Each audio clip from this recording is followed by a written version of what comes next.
So the Montreal Canadiens, we've been doing podcasts over the last few days talking about the Habs' fascination with francophone goaltenders of the 80s, 90s, and 2000s for a possible backup to Patrick Roy or to replace Patrick Roy in the lineup.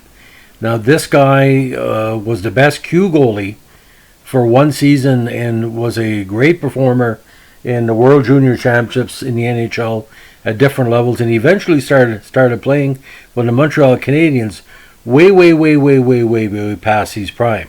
Now this podcast is dedicated to my good buddy Bo Sheaves, who's a big Nordique fan, and we're going to talk about one of the better goalies in Quebec Nordiques history.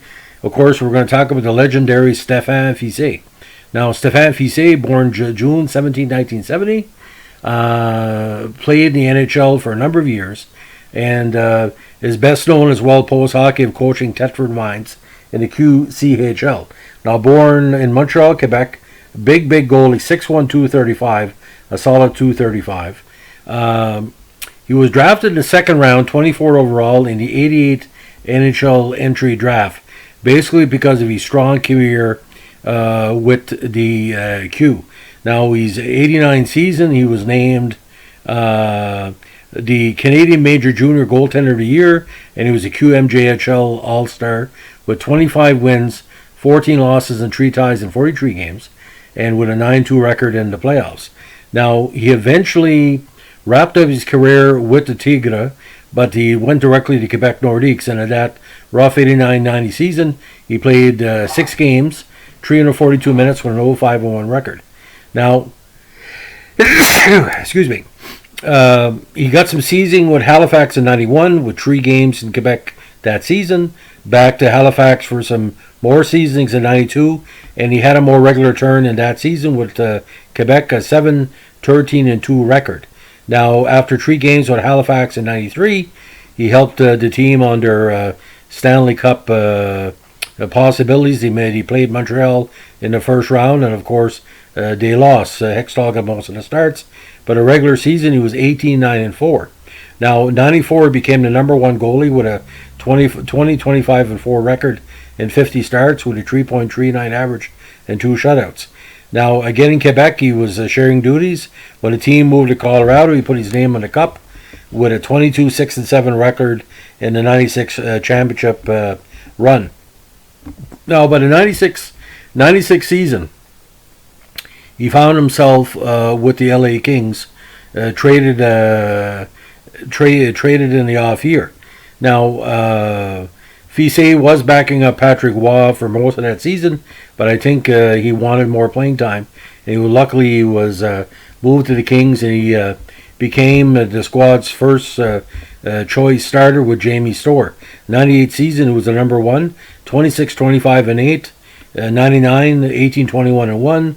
And 2000, he was 20-15-7. Now, what really hampered Fiset in this part of his career, he suffered a knee injury when Dan Blyzma of the Mitre Ducks whacked him and kept him out of 25 games.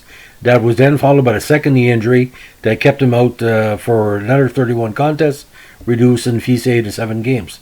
Now, after the Kings acquired Felix Potvin to cover him, he effectively lost his starting position, and although still hampered by his knees, was traded at the back end of 2000 season to, of all teams, the Montreal Canadiens, but the injuries caught up to him and he only played 2 games. Now, Montreal were going to give him every opportunity to make the team in 2002-2003, but persistent health issues and his loss of form made Fiset announce his retirement on September 9th, 2002.